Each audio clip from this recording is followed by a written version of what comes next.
Okay. So just like etiquette, it talks about good behavior and mannerisms and values and stuff like that. Exactly what you all said. Perfect. Okay. Looking at society, the internet and your values are both an extension of society. Have you heard the word in terms of etiquette? They always use this word. If someone does not behave properly, the first thing they say, so uncultured. Why do they say uncultured? What does the term culture have any significance in here? Why uncultured? You can say so rude, you can say so bad, you can say how terrible, but why uncultured?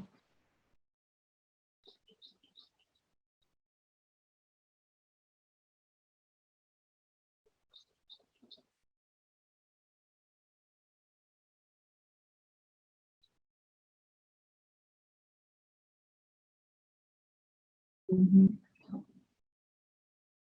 Mm-hmm. Okay. Anyone else? Why use the term uncultured?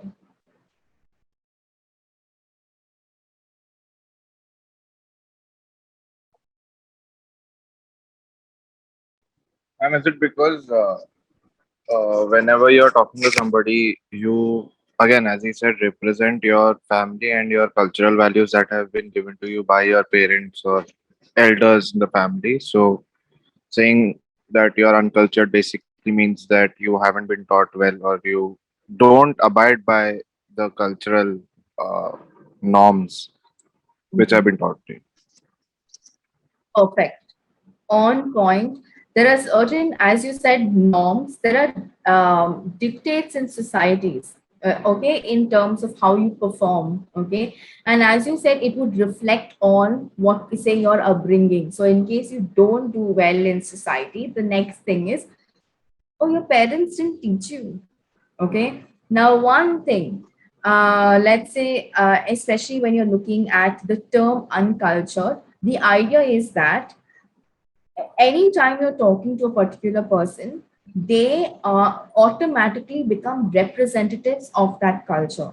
So let's say you meet me for the first time, and for example, let's say I am someone from America, and I have had a really terrible flight. There was a lot of we had to stop the flight in between, and I was really tired.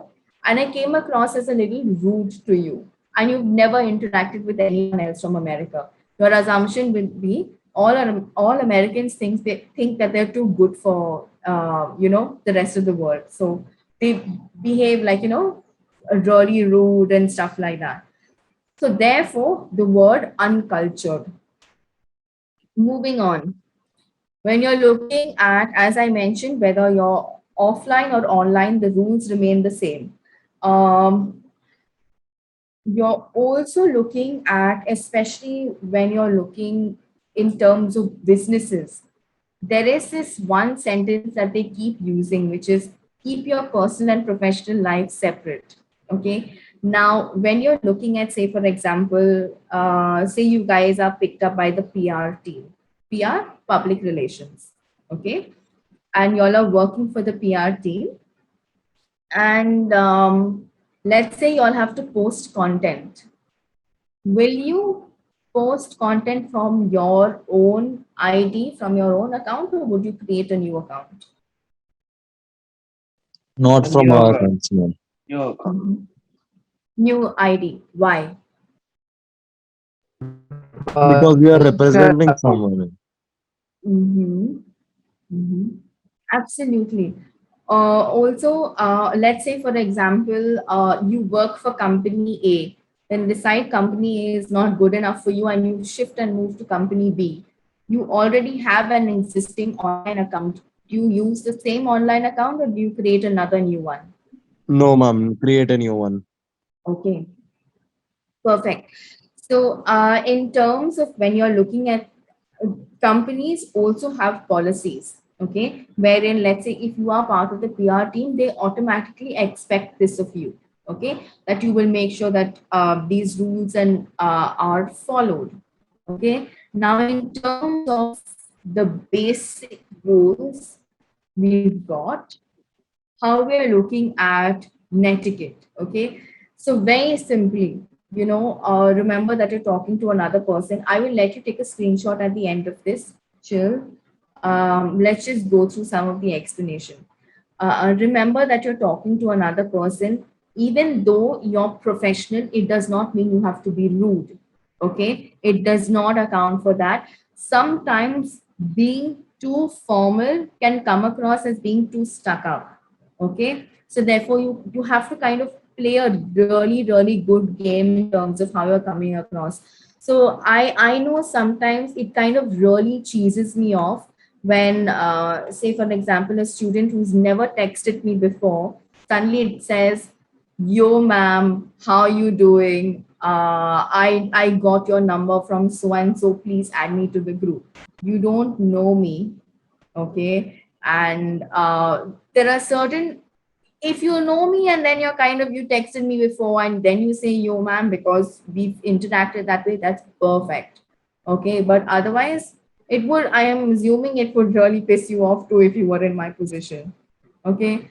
um Rule 2, know a kind of where you are in the digital space, as in, check settings, make sure that everything in terms of your account is set according to your requirements. So I know a lot of people today take the idea of privacy, especially with everything that's happening, really seriously. So therefore you kind of, work towards seeing how you feel comfortable on an online space. And I also know that a lot of people are maybe decide to leave the online space for a couple of months or so, depending on how they feel. You've got, obviously, online is, it reflects your real life. Uh, your posts, everything that you say, whether even if it is a comment at the end of the video, is a reflection of you. Okay. So if you say something unethical, the rules would obviously matter there. Then that's why you've got cybercrime and stuff like that that looks into these things. Um, Respect bandwidth, very simply.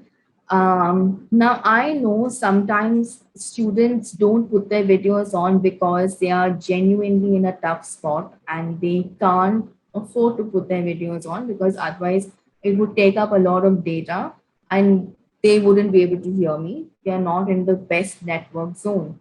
So therefore we have to acknowledge these differences and make sure that we are not judging them in terms of what is happening. So therefore be respectful of what is happening around you.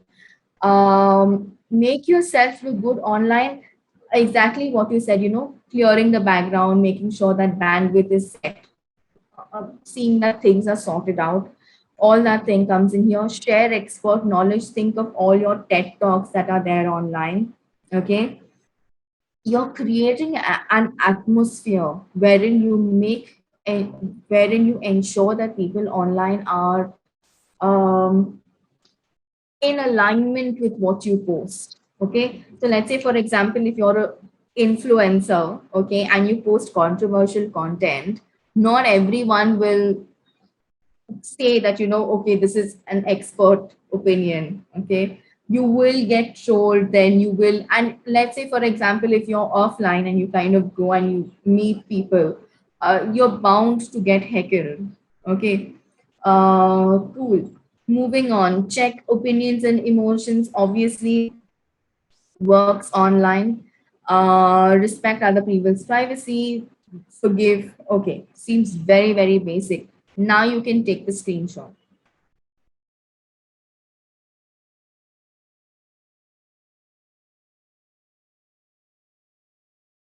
Okay, I'm going to say stop share.